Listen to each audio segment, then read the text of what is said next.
Chers amis internautes de Seneweb TV et seneweb.com, welcome. On est très honoré aujourd'hui de recevoir une très belle dame, c'est une superstar. Elle fait actuellement le buzz car elle est audacieuse. Elle est également très intelligente, très agréable et très grande. C'est normal, c'est une Miss. Elle nous vient de la France, mais elle est d'origine sénégalo-congolaise. Exactement. N'est-ce pas, Safietou Kabengele? Oui. Bonjour. Bonjour à tous. En tout cas, c'est un réel plaisir d'être là aujourd'hui et j'ai vraiment hâte de pouvoir partager ce petit moment avec toi et surtout de parler un petit peu plus de moi, de mes origines, etc. Super. Permets-moi d'abord, Safietou, de rappeler aux internautes que Safietou a été sacrée Miss Grand France en mai dernier. Elle a également, du haut de ses 26 ans et de son mètre 84. Oui, d'accord. C'est 1 cm. 1m84, elle a attiré tous les regards lors de l'élection Miss Grand International qui s'est déroulée en Thaïlande. En Thaïlande. Voilà, effet, ouais. au mois d'octobre dernier. Oui, c'est tout. Bravo. Merci beaucoup. On va commencer de ce par le moment. commencement. D'où est né cet amour des podiums? Alors, c'est une assez longue histoire, mais je dirais que cet amour des podiums s'est créé. Je ne l'ai pas toujours eu. J'ai toujours été une femme qui n'avait pas peur des regards grâce à ma maman, qui m'a toujours dit, voilà, tu vis ta vie et rayonne comme tu le peux sans te soucier du regard des gens. Donc, j'avais pas vraiment cet attrait pour les podiums, mais c'est après qu'on m'a proposé de faire les concours de Miss et j'étais très sceptique parce que je me voyais pas du tout dedans. Et au final, je me suis lancée et j'ai fini quand même Tu as eu sur un beau placement. Ouais. Bravo. Merci beaucoup. Elle l'a eu. Elle l'a clair. fait. Et qu'est-ce que ça fait d'être dark skin et d'être Miss Grand France? Alors, c'est vrai que c'est assez inédit. Et il n'y a jamais eu encore de dark skin qui a représenté la France, surtout à Miss Grand International. Donc, c'est quand même une fierté d'être une dark skin représentant la France, d'être une femme au crâne rasé, d'être voilà, issue de la diaspora en plus. Donc, c'est une réelle fierté et ça a été un défi. Pour moi, ça a été un défi que je voulais relever afin de commencer à casser les codes par là et après marquer les esprits par ce fameux acte que j'ai fait sur scène. Et ça a un peu brisé les stéréotypes. Absolument. Ouais, parce que on peut dire que lorsqu'on regarde les concours de Miss, on a l'habitude de voir les mêmes profils. C'est vrai qu'on voit des femmes galbées avec une belle chevelure, rarement voilà, des cheveux soit atypiques, non même pas atypiques, des cheveux naturels je dirais, voire de l'afro ou vraiment du nappy ou alors des crânes rasés, c'est très rare. Donc c'est vrai que quand je suis arrivée avec ma boule de billard, on va dire, bah ça a surpris parce que j'étais tout aussi confiante que toutes ces femmes-là et je me suis imposée. Je me suis tout simplement imposée et j'en suis arrivée là aujourd'hui. D'accord, on va parler du crâne rasé après. Il y a une différence entre Miss Grand France, Miss Universe, Miss International. Alors, il y a tellement de catégories. Je remets mes manches. Faut nous expliquer. Alors, pour cela, il faut savoir qu'en France, par exemple, il y a Miss France. Miss France, c'est le concours national de la France. À travers Miss France, ils élisent du coup une Miss qui partira soit à Miss World, soit à Miss Univers. Donc vraiment, ils envoient leur Miss à ces deux concours. Sauf que du fait que les autres concours internationaux comme Miss Grand, Miss International, Miss Supranational ne soient pas connus, moi, je n'étais pas au courant que d'autres concours étaient connus. Donc, il faut savoir que Miss France, c'est un concours national.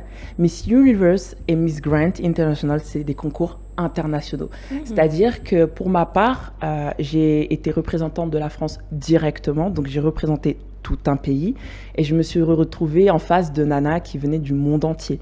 Devant des latinas, des asiatiques, des européennes, des africaines. Je me suis retrouvée en face vraiment de femmes tout aussi préparées que moi, tout aussi sublimes. Et voilà, c'était advienne que pourra et en avant pour la compétition. Et bravo. Miss Grand n'était pas assez connue avant toi. Je te tutoie exactement. Déjà. Ouais, c'est vrai. Non, tu peux me tutoyer, il n'y a pas de souci, enfin. Mais oui, c'est vrai que le concours a été un petit peu plus connu grâce à ma participation, je dirais. parce que je ne m'attendais vraiment pas à ce que ce moment-là soit aussi famous, aussi relayé et que ça fasse ce buzz-là. Vraiment, moi, je suis partie au concours pour m'affirmer des choses. Il faut savoir que lors de concours, je préfère m'affirmer des choses à moi-même avant d'affirmer des choses au public. Parce que lorsqu'on cherche à s'affirmer et à imposer nos valeurs, les gens nous voient et nous acceptent comme on est. Et c'est comme ça qu'on casse les codes, plutôt que directement aller à l'affront alors que nous-mêmes, on ne se connaît pas vraiment. Donc c'est vrai que je suis venue, j'ai tout bouleversé. Et ça a été une force. Ça a été une force. On a vu ça. Et on a vu également Miss France 2025 et également une dark skin. Oui. Miss Martinique. Elle n'est pas vraiment dark skin, elle est encore light skin. C'est une nouvelle ère. C'est une nouvelle ère. Une dark light skin, cheveux courts, âgée, mature. Âgée surtout. Oui, elle a 34 ans. Oui. Et c'est vrai qu'on a eu l'opportunité d'échanger sur les réseaux sociaux aussi. Ah. Et lorsqu'elle a gagné, c'est vrai que ça a été une certaine fierté parce que ce que je reprochais de près ou de loin au comité Miss France a été entendu. Et le fait qu'ils sautent le pas et prouvent vraiment qu'ils sont à la recherche d'inclusivité, et à travers elle, ils ont pu prouver que vraiment ils acceptaient tout type de femmes. Et elle va faire une très belle Miss France. Et encore une fois, c'est la femme noire qui fait rayonner la France avec sa beauté atypique, et même pas sa beauté atypique, sa beauté naturelle, je dirais, tout simplement. Et pourquoi Safi Etou n'a pas participé à l'élection Miss France? Le sujet qui fâche. Et pourquoi? Le sujet qui fâche. Eh ben, j'ai participé 2 fois. 2 fois, c'est pas passé. Alors, la première fois, j'ai fini 2e dauphine au concours régional pour partir à Miss France, parce que du coup, Miss France, c'est plein de régions où il y a des Miss qui sont élues pour représenter leur région, et ainsi elle participe au concours national. Et j'ai été à Miss Normandie, donc j'ai fini 2e dauphine la première fois. 2e fois, j'ai fini 1re dauphine. Et 1re dauphine, c'est vraiment à une place d'aller à Miss France. Et c'est vrai qu'à ce moment-là, j'ai eu un petit peu comme le sentiment que je n'avais pas ma place là-bas, qu'on n'était peut-être pas prêt pour le type de profil que j'avais à l'époque. C'était à l'époque. Aujourd'hui, quand je vois Miss Martinique, je suis extrêmement fière parce que ça prouve quand même que les mœurs et les idéologies ont été un peu cassées. Donc, j'ai tenté, ça n'a pas marché. Et au final, j'ai été destinée à un parcours beaucoup plus grand. Donc, c'était pour le bien de ma personne, je dirais. Ça fait partie du process. Il y avait une petite frustration? Alors, frustration, elle a été courte. Elle a été très courte parce que... j'avais commencé à parler anglais, pardon. Parce qu'au final, je reste croyante. Et au départ, on est très frustré, agacé. On se dit, mais pourquoi? Et encore une fois, on a tout donné, tout était là, la communauté, la communication, tout. Même sur scène, on s'amusait, on a su rayonner. Et même ça, c'est pas suffisant. Donc, c'est vrai qu'au premier abord, il y a une énorme frustration. Mais à la fin, on se dit, c'est pour une raison. Et ça, heureusement que ma mère était là, parce qu'elle m'a attrapée, elle m'a vue un petit peu dévastée, parce qu'on perd confiance en soi, c'est vrai, quand on passe par ces phases-là. Mais grâce à elle, ça a été de très courte durée, parce qu'elle m'a dit, et confiance en Yalla, s'il a fait en sorte que tu t'arrêtes là, c'est parce que je suis persuadée qu'il te réserve mieux. Et au final, ça a été le cas. Donc, toujours croire à sa destinée. Exactement. Ouais. D'accord. Miss Grand France, quelle est sa particularité? Il faut être grande de taille? Alors, non, pas du tout. Miss Grand, c'est pas du tout lié à la morphologie, le fait d'être grande. C'est vrai que quand on prend ça dans la langue française, on entend grand par taille. Alors que Grand, c'est un peu le synonyme de grandiose. Comme Miss Universe, on parle d'univers. À Miss Grand, on parle de femmes grandioses, totalement extraordinaires, qui sont là vraiment pour prendre de la place. D'où le synonyme Grant. Donc pour voilà, faire référence un petit peu à tout ça. D'accord. Et à des buts caritatifs? Alors il y a des buts caritatifs et il y a aussi ce but de vouloir prôner la paix dans le monde, la tolérance. Voilà. Ce concours est vraiment axé sur l'une des causes principales, je pense, sur laquelle on devrait s'axer, c'est les guerres, les disparités et la paix dans le monde. Donc c'est vrai qu'à travers ce show qui est quand même énormément regardé. Cette année, ça a été le show le plus regardé. Je pense suite à ce moment que j'ai un peu déclenché. Mais via cette visibilité qu'on a en tant que candidate, le concours en profite pour faire passer un lourd message et n'a pas peur de taper là où ça fait mal. Par exemple, l'année dernière, ils ont parlé de certains conflits qui se passent à travers le monde, des conflits assez populaires, mais c'est pas pour autant qu'on les shadowban. On en parle. En tant que candidate, on prend la parole et on dit les choses. Oui. Donc voilà. On libère la parole. Ouais, on libère la parole, exactement. On va parler du moment iconique. Oui. Safietou, elle défilait, elle a ôté la perruque. Mm-hmm. Tu l'as fait de manière spontanée ou bien c'était prémédité? Et tu as donné ça à ta voisine? À ma collègue, Ta El collègue. Salvador. Alors, on va dire que c'était un mélange de spontanéité et de préméditation. Pourquoi? Parce que la veille, donc vraiment la veille du show, pourtant on est là-bas pendant 3 semaines, hein. La veille du show, j'ai eu un entretien, donc c'est le fameux entretien qu'on a dans les concours internationaux, avec le président, la vice-présidente et la reine actuelle. Il nous pose plein de questions. Et lors de cet entretien-là, le président s'est tout simplement arrêté, il m'a dit, je vais te lancer un petit challenge, j'aimerais bien te voir avec une perruque sur scène. Il m'a pas dit enlève, garde, il m'a juste dit, j'aimerais te voir avec une perruque. C'était une façon de dire, prends cette info, tu fais ce que tu veux. Donc, j'aurais très bien pu débarquer avec une perruque, la garder pendant tout le show, ou alors prendre une perruque et jouer avec sur scène. J'ai appelé ma maman. Voilà, ma maman, elle était beaucoup là. Hein. J'ai appelé ma maman et après cette interview-là, je lui ai dit, achète-moi une perruque. Elle me l'a achetée, elle me l'a ramenée le jour du show. Oh. J'ai pas eu extrêmement de temps pour savoir ce que j'allais faire. Mais mon idée était déjà claire. C'est-à-dire que j'ai entendu ce que le président m'a dit quand il m'a dit « prends une perruque ». Mais je dirais que ma fierté et surtout cette envie de défendre mes valeurs était beaucoup plus forte que juste appliquer à la lettre ce qu'il m'a dit. Donc j'ai pris la perruque, j'ai appelé ma collègue, j'ai dit « fais-moi confiance. Tu vas m'arracher la perruque ou je vais te la donner, on verra. » Mais là, on va faire les répétitions, on voit ce qui rend le mieux. Et on a fini par opter par le fait que je lui donne ma perruque. On n'a eu qu'une seule répétition. Après, on devait se préparer. Et c'est parti. Ça veut dire que personne n'était au courant, sauf les gens dans les backstage. Et même le président n'était pas au courant. Donc, quand j'ai fait cet acte-là sur scène, c'était la grande surprise. Parce que les gens me connaissaient, certes, pour ceux qui me connaissaient, me suivaient. Ils me connaissaient pour mon crâne rasé. Mais ceux qui n'avaient jamais vu le concours, ou alors ceux qui ne m'avaient jamais prêté attention, ont été extrêmement surpris de me voir ôter la perruque. Ouais. C'était très osé. Oui, c'était assez osé, mais en fait, pour moi, c'était une sorte de libération. Vraiment, c'était une libération et rien d'autre. Je me suis tellement senti bien quand je l'ai enlevé. C'était même pas de la gêne ou alors j'avais peur de le faire. C'était il faut que je le fasse. Dans tous les cas, je vais me débarrasser de cette perruque parce que j'aime trop mon crâne. Là, vraiment, ça, il faut que je le montre au monde entier. Voilà, pour des gens veux pas, je m'assume tel que je suis. Ah oui, genre, voilà, je voulais ramener. J'ai écouté ce que vous m'avez dit. Mais laissez-moi avec mon crâne. Ouais, c'était comme ça. C'est mieux. En plus, tu as un beau crâne. Ah, c'est gentil.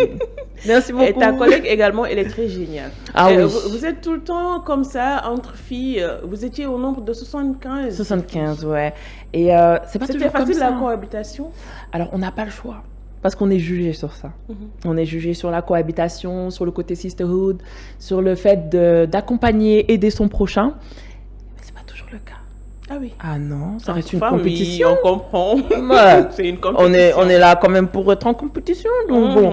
Et le fait est que, pour ma part, vu que j'étais vraiment partie à ce concours pour plus véhiculer mes valeurs, passer du bon temps surtout, et rester moi-même parce que j'arrive pas à être une autre personne, je dirais.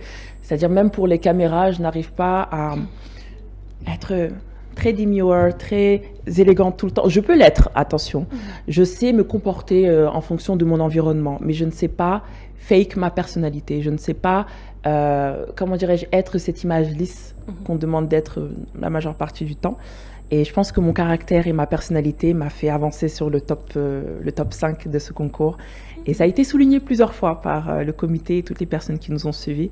C'est que ce qu'ils ont apprécié chez moi, c'est que certes, voilà, j'ai mon physique atypique, mais ce qu'ils ont retenu, c'est ma bonté, mon sourire, le fait que partout où je vais, je cherche à faire sourire les gens, à passer du bon temps avec tout le monde, à ne Enfin, je prenais personne de haut et je pense que c'est ce qui a touché le cœur du public. Et tu es une personne très avenante. Oui, très avenante, oui, ça c'est vrai. Ça vient vraiment de mon éducation. Ah, bravo. C'était pas difficile, épuisant, je vais dire, d'essayer toujours d'être au top de sa forme, avec les menstrues quand on est une femme. Alors là... Toujours avec des talons hauts.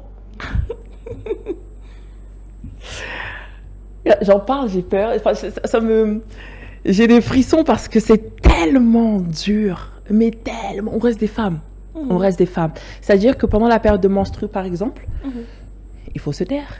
Ah oui. C'est tout. Tu vas, tu prends tes talons, même si tu as les jambes lourdes, même si tu as les jambes qui tremblent, il faut que tu restes une reine de beauté. Ça reste un concours, on est dans un concours de beauté, il faut être au top.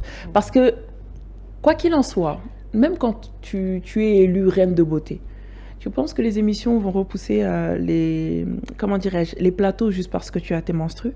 Pas du tout. Il faut que tu saches cacher ta douleur, il faut que tu saches cacher ta frustration. Et ça fait partie aussi de l'art d'être une reine de beauté. Il ne faut pas juste être belle, il faut savoir se comporter. Même si on est une femme, on a des menstrues, on a mal au ventre et on souffre et on scie, on ça. Ah non, mais c'est dingue. Et surtout le fait de devoir rester au top dès le matin, 8h du matin, se maquiller toute seule, full make-up, sur des talons de 12 à 15 cm, des tenues extravagants. On peut même pas, on a même peur d'être en jogging. Même dans les couloirs, on a peur de croiser un coordinateur qui va nous voir en jogging ou en grosse basket. C'est sport, mais c'est du mental. Il faut toujours avoir la pêche. Toujours. C'est épuisant. Toujours. Surtout moi qui suis une personne assez hypersensible, je ressens énormément les énergies des gens. Mais en ressentant énormément les énergies des gens, je m'épuise beaucoup aussi. C'est-à-dire que y a des moments, rares ont été les moments, mais il y a des moments où je disparaissais. Je prenais du recul. Je me mettais en arrière. C'est pas que je voulais parler à personne. Je restais très très cordiale, par contre. Toujours rester cordial et poli quand même. C'est très important. Mais le plus important pour moi était de ne pas faire de mal aux autres et surtout veiller à ne pas frustrer de par un comportement ou juste parce que j'ai pas envie de parler aux gens. Donc j'étais juste là. Si on venait me parler, je répondais. Mais cette fois-ci, moi qui suis avenante, c'est pas moi qui allais vers les gens. Et c'est des moments qu'il faut prendre pendant les concours. C'est très important. Quand on veut faire un concours de beauté, il faut avoir la mentale. Il n'y a pas de je boude ou j'ai pas envie ou de... Non, on représente tout un pays qui nous regarde. C'est comme, je sais pas, n'importe quel pays, les femmes qui vont à ces concours-là savent qu'il y a tout un pays qui les attend derrière. Et encore, pire sont pour celles qui viennent de pays qui sont très axés sur les Miss. Parce que les Miss là-bas sont limite au même grade que les premières dames ou... parce qu'elles représentent tout un pays. Donc, non, c'est tout un art et ça se travaille. Il ne faut pas partir à un concours juste pour passer des vacances et puis être figurante, on va dire, entre guillemets. Il y a une question que je voudrais poser. Dis-moi. Même quand on a ses menstrues, on est obligé de défiler, même en bikini? Obligé. Obligé? Obligé. Et comme... dans les backstage, il faut juste voir les filles. Si tu en vois une qui est assise en PLS, par terre ou sur le côté, tu sais qu'elle n'est pas bien. Parce que généralement, quand on a nos menstrues, on doit mettre tout ce qui est tampon. Même si tu n'aimes pas ça, tu es obligé d'en mettre. Tu n'as pas le choix. Et tu prends une grande inspiration, tu vas faire ton défilé et tu vas mettre tes pants après. Tu mets tes panties après. Mais c'est vraiment quelque chose qui est très dur. Sachant que nous, cette année, on a eu le concours le swimsuit competition sur un bateau sous 34 degrés avec des talons, un bateau qui bougeait. Donc il fallait être gainé. Vraiment, il fallait gainer tout le corps pour ne pas tomber. Il fallait gainer tout le corps, il fallait supporter la chaleur, il fallait garder l'équilibre, il fallait être souriante. Ah, on est mise à l'épreuve. Ah, on est poussé, vraiment. C'est dur d'être Miss. Ah, être Miss, c'est pas seulement être jolie, bien savoir se maquiller et défiler. Hein. Loin de là. Et ça, c'est ce que j'explique à toutes les muses, toutes les femmes que j'entraîne, parce que du coup, je suis coach en catwalk en France. D'ailleurs, je vais bientôt faire une masterclass au Sénégal. Suivez-moi sur les réseaux sociaux et ce sera à votre tour peut-être d'être coaché par votre Miss. Et en espérant que vous alliez représenter le Sénégal quand même, il serait temps. Donc, c'est quelque chose que je prends le temps d'inculquer à toutes les femmes que j'entraîne. C'est que lorsqu'on va dans un concours, il faut certes avoir une prestance, il faut savoir se tenir, il faut savoir marcher, il faut savoir défiler parce que la première impression fait beaucoup de choses. Le reste, c'est de l'entretien et l'entretien se fait via la personnalité, le caractère. La beauté, c'est limite la dernière chose qu'on voit. Parce qu'une femme peut être, je ne sais pas maquillée. Parce que, soi-disant, on dit que les femmes sont plus belles maquillées. Non. Une femme peut être tout aussi belle qu'une femme maquillée juste parce qu'elle arrive dans une pièce imposante, se tenant droite, avec affirmation, et on va plus la remarquer, elle, que la femme qui est maquillée, qui est dans son coin. Donc, c'est quelque chose que j'inculque à toutes les femmes que j'accompagne. Et quel que soit l'endroit, que ce soit à l'école, que ce soit au travail, que ce soit sur les podiums, que ce soit lors de casting, le plus important, c'est de venir et de s'imposer par son aura et son charisme. S'imposer avec assurance. Exactement. Donc, pour être Miss, il est également question de beauté intellectuelle. Oui, un minimum, oui, quand même. Qu'est-ce que ça fait de représenter toute une communauté? D'abord, Safietou est d'origine sénégalaise, congolaise ou française? Non, pas française. Nationalité française? Nationalité française, mais j'ai grandi là-bas. Dans tous les cas, je suis issue de ces trois... Voilà, je suis issue de mes origines sénégalaises et congolaises. Ça, c'est de mes parents. Et j'ai toujours vécu en France. Donc, le fait d'avoir Les parents qui est français, qui est congolais? Alors... Non, ma mère est sénégalaise, mon père est sénégalaise. Ouais. Oui. Ah. Donc, c'est vrai que en arrivant en France, le fait que déjà je représente la France en tant que femme issue de la diaspora, et qu'en plus de ça, en partant à l'international, j'ai réussi quand même à mettre tout le monde d'accord, c'est-à-dire pas que les Français, pas que les Noirs, pas que les Sénégalais, pas que tout le monde, même les Latinos, les Asiatiques, ils ont tous dit ah, franchement, elle a fait le job. Donc moi, c'est ma fierté. Je n'ai pas un côté ou une origine pour lequel je pense le plus. C'est un mélange qui fait la personne que je suis aujourd'hui, quoi qu'il en soit, et ça reste une fierté. Donc voilà. On a remarqué également que Safietou a une très belle cicatrice. Oui, cette fameuse cicatrice. Alors, je vais essayer de la montrer. Je ne sais pas si vous la voyez juste là. Oui. C'est une cicatrice qui fait partie de mon histoire en soi. Et voilà, comme toute femme, comme toute personne à travers le monde, on a des moments, on a des opérations, on a des maladies. Et moi, depuis ma petite jeunesse, j'ai toujours eu un goitre thyroïdien rempli de nodules et de kystes. Ah oui. On ne sait pas pourquoi, ce n'est même pas génétique, ce n'est même pas héréditaire, c'est venu comme ça. Et j'ai dû me faire opérer d'urgence à mes 19 ans. Parce que je commençais à avoir un cancer au niveau de la thyroïde. Et cette cicatrice-là, qui est toujours présente, fait partie de mon expérience, de mon parcours, de mon identité. C'est pour ça que je ne cherche même pas à la maquiller. Au départ, je faisais tout pour la maquiller. Je mettais du fond de teint, je tachais mes hauts, je tachais mes t-shirts. Et parce que j'avais peur du regard des gens à l'époque. J'étais encore jeune, j'avais 19 ans, j'étais une jeune femme qui commençait à peine à s'accepter. Mais quand j'ai décidé de trouver mon identité, de savoir qui je suis, je me suis dit, cette cicatrice-là, il faut que ce soit juste une fierté, une de mes fiertés. Montrer que je ne suis pas parfaite, montrer que j'ai eu un parcours, que j'ai eu aussi des moments très durs et que malgré tout, je suis là et je suis souriante en fait. Ça a été un peu le déclic? Ouais, ce moment-là, ça a été un gros déclic. Pour être honnête, ça a été un déclic qui a été, je dirais pas violent, mais c'est le déclic. Le déclic qui a fait que j'ai commencé à prendre un petit peu plus soin de moi, à m'étudier, savoir qui je suis, à faire attention à ma santé mentale, à me raser les cheveux, à trouver mon style, à oser, c'est-à-dire me lancer dans le mannequinat. Vraiment, tout ça, je l'ai fait après. Après cette opération, déclic, parce qu'on se rend compte que la vie peut s'arrêter à tout moment. Oui. Et ça, lorsqu'on est face à ça, non, on s'est dit non, une fois pas deux. Avant que je retourne dans une situation telle quelle, j'aimerais juste réaliser un maximum de choses.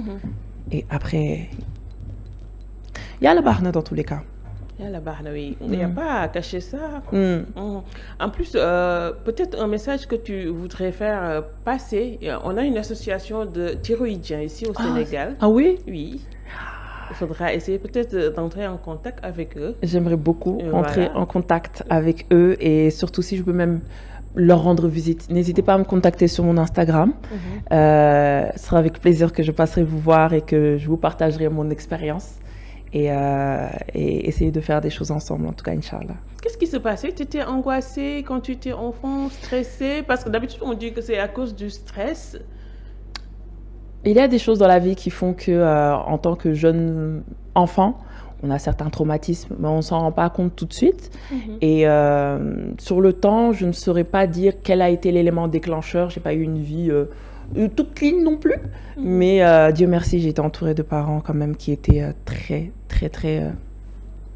comment on peut dire ça? Très choyants. Voilà, ils prenaient énormément soin de moi, même si autour de nous, ce n'était pas toujours simple. Et c'est pour ça que je me suis pas, j'ai pas un élément où je me dis ah c'est à cause de ça. Donc en France c'est très stressant, faut le savoir. En France tout va vite. Le stress là-bas c'est voilà. Si on voit France, il y a stress à côté. Tout va très vite. C'est une vie très active. Et c'est vrai qu'en grandissant, que ce soit l'école, que ce soit les diplômes, que ce soit toutes ces choses-là qu'on découvre, oui, ça met une adolescente et une jeune adulte en stress. Et c'est vrai que ça part de ces petites choses de la vie, je pense. C'est une accumulation. On n'a jamais été harcelé à l'école? Si. On dirait pas. Hein? Ah oui. Si, j'ai été harcelée. J'ai été harcelée et ça fait partie encore une fois de mon histoire. Ça fait partie de ces éléments qui ont fait la femme que je suis aujourd'hui. C'est grâce à ces harcèlements, ces mauvaises expériences que j'ai eues, ces traumas, appelez ça comme vous voulez. Mais toutes ces choses-là ont fait la femme que je suis aujourd'hui. C'est-à-dire que ces personnes qui m'harcèlent aujourd'hui sont venues me féliciter. Elles sont venues s'excuser, elles sont venues me demander de travailler avec eux. Et je me dis que ça fait partie du cycle de la vie. C'est le karma. C'est le karma, exactement. Le karma est très bon et c'est pour ça qu'il ne faut même pas chercher à faire du mal à quiconque. Quand on reste dans son coin, on se dit « Ok, on a décidé de me faire ça, ça m'a fait très mal. Mais je vais essayer de me relever, voir qu'est-ce que je peux faire de cette information, voir comment je peux éviter d'être dans ces situations-là et travailler sur moi pour ne plus jamais me laisser marcher sur les pieds. » Harcelé à cause de quoi? Ta couleur de peau? Il y a eu couleur de peau, il y a eu cheveux. En primaire?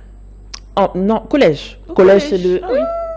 Collège, c'est la période où vraiment l'enfant est mauvais. Préadolescence. Ouais, l'enfant est très très mauvais. Donc préadolescence, avant d'aller au lycée. Lycée, j'étais beaucoup plus discrète. Après ce passage au lycée. Ce passage au collège, on va dire. Ouais, non, particulièrement au collège. Au collège, on reste 4 ans là-bas. 4 ans, on voit des nouvelles têtes. 4 ans, on est là, on apprend de nouvelles choses. Donc, j'ai été harcelée majoritairement là-bas, pendant cette période-là. En plus, c'est la période où l'enfant essaye de se trouver, essaye de se raccrocher à un groupe d'appartenance. Et ça n'a pas été très simple pour moi, quoi. Et aujourd'hui, Safietou est la reine. Safietou est la femme, voilà, la femme qu'elle est aujourd'hui. Elle est la reine de beauté, elle est la fierté de tellement de personnes, de tellement de communautés et avec toutes ces réussites-là que j'ai à mon compte, j'ai même pas le temps de me retourner vers ces petites mauvaises choses. Oui. Ouais. Donc voilà. Il faut tourner la page. Exactement. Et quel est le but de ce voyage en Afrique? Safietou, elle parle Wolof d'abord. Un peu. Ah, ce mot Wolof, pour être honnête avec toi. Safietou, lan moo waral ce voyage bi fi? Alors, je ne peux pas le faire en Wolof, mais je comprends. Alors, le but de ce voyage, c'est de mettre en valeur le Sénégal, un de mes pays d'origine. Ce n'est pas parce que je suis représentante française que je boycotte mes origines, loin de là, parce que ça a été ma qualité et ma force. Donc, je suis venue au Sénégal pour mettre en valeur toutes les personnes qui souhaitent travailler avec moi. Donc, designers, même des personnes qui ont ouvert leur restaurant, les hôtels, des lieux à visiter, parce que c'est vrai que là, actuellement, en ayant été élue 3e dauphine de Miss Grand International, j'ai une visibilité que moi-même, je ne m'attendais pas à avoir. C'est-à-dire que j'ai une communauté très engagée qui me suit pour ma personnalité et ce que je partage, pas parce que je suis jolie. Et je pense que c'est quelque chose que je peux mettre à profit de toutes les personnes ici au Sénégal qui souhaitent pourquoi pas travailler à mes côtés, montrer leur création, m'habiller, participer à des événements. Par exemple, je serai à Dakar Inside demain, Inch'Allah, pour faire une intervention lors d'un forum. Et voilà, je vais faire différentes interventions aussi pour rencontrer un maximum de personnes. Mais la principale cause de ce voyage, c'est de faire un médiatour, me faire connaître, dire au Sénégal que l'une de leurs filles l'une de leurs filles est là et est venue tout simplement remercier toutes les personnes qui l'ont suivi et voilà, mettre en valeur ses origines et ses valeurs. Et travailler avec toutes les personnes qui souhaitent travailler avec moi et être des partenaires pour ouvrir le Sénégal aux yeux du monde. Pourquoi pas? Tu as peut-être d'autres projets, peut-être d'ordre humanitaire? Alors, pour tout ce qui est projet humanitaire, c'est vrai qu'on a une association avec ma maman qui est APECH, aide aux parents d'enfants en situation de handicap. Il faut savoir qu'ici, c'est vrai qu'en Afrique, lorsque nous sommes avec un enfant en situation de handicap, on n'est pas accompagnés. En France, c'est pareil. C'est-à-dire, en France comme en Afrique, les parents sont un peu délaissés avec leurs enfants. Il n'y a pas d'infrastructure assez rapide pour les accompagner, sachant que les parents sont quand même dans des situations psychologiques qui sont assez fragiles.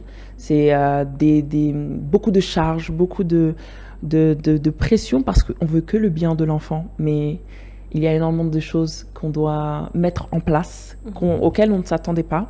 Donc c'est vrai que moi-même, ayant un petit frère qui est autiste et qui aujourd'hui, masha'Allah, est un bel homme qui se débrouille, qui est même indépendant, on aimerait tout simplement accompagner ces personnes-là, donc ouvrir un local ici au Sénégal et en France pour aider toutes ces personnes-là dans les démarches, pour accompagner l'enfant, les aider à se développer, à être indépendant, à faire partie de la société aussi pour qu'ils puissent travailler en tant que tel. Et voilà, donc ça c'est le côté un peu caritatif humanitaire.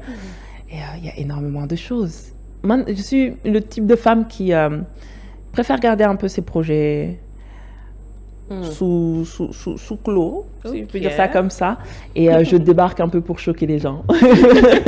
La surprise. Voilà, la surprise. Mais il y a énormément de choses à faire. Voilà, surprise comme tu avais fait. On rappelle que c'est maman qui était à l'origine de ce véritable coup de maître. Absolument. D'ailleurs, elle est là, si elle peut venir avec moi. Coucou maman. Coucou maman. Allez. Tu vas expliquer ta version, Kai?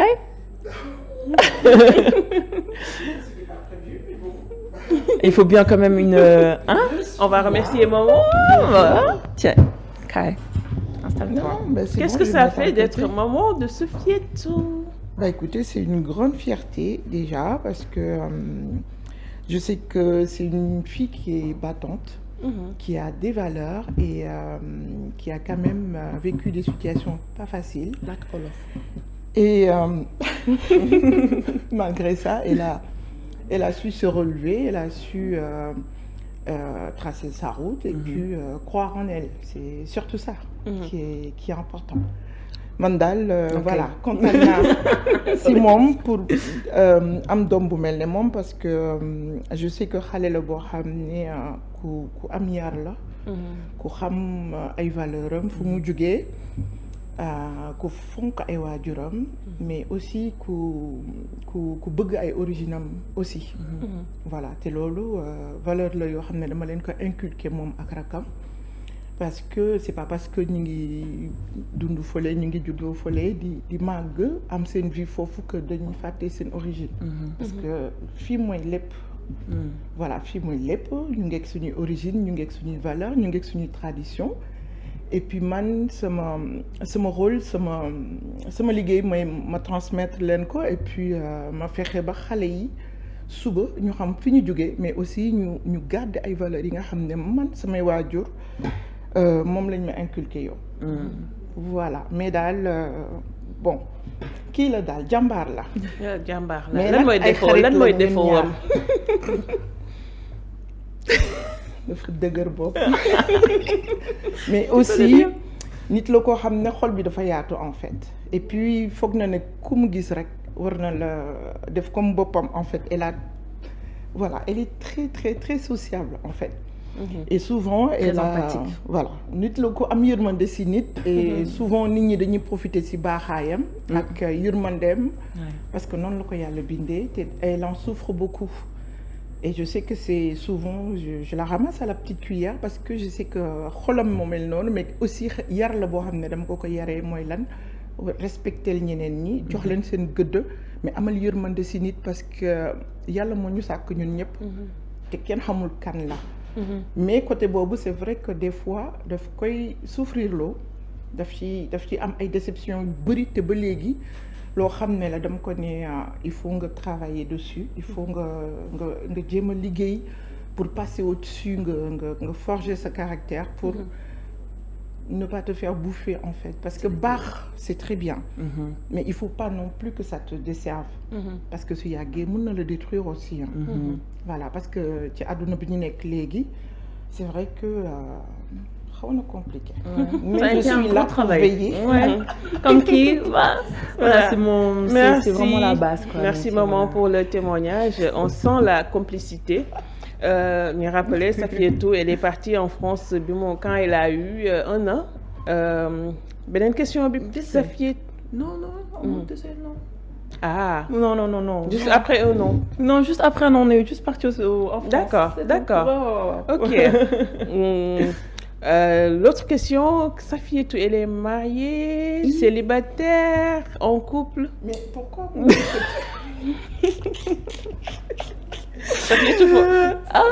Ça c'est la question. Bon, tu veux répondre? Ah non, pas du tout. Maman, laissez-la tranquille, comme ça elle va répondre toute seule.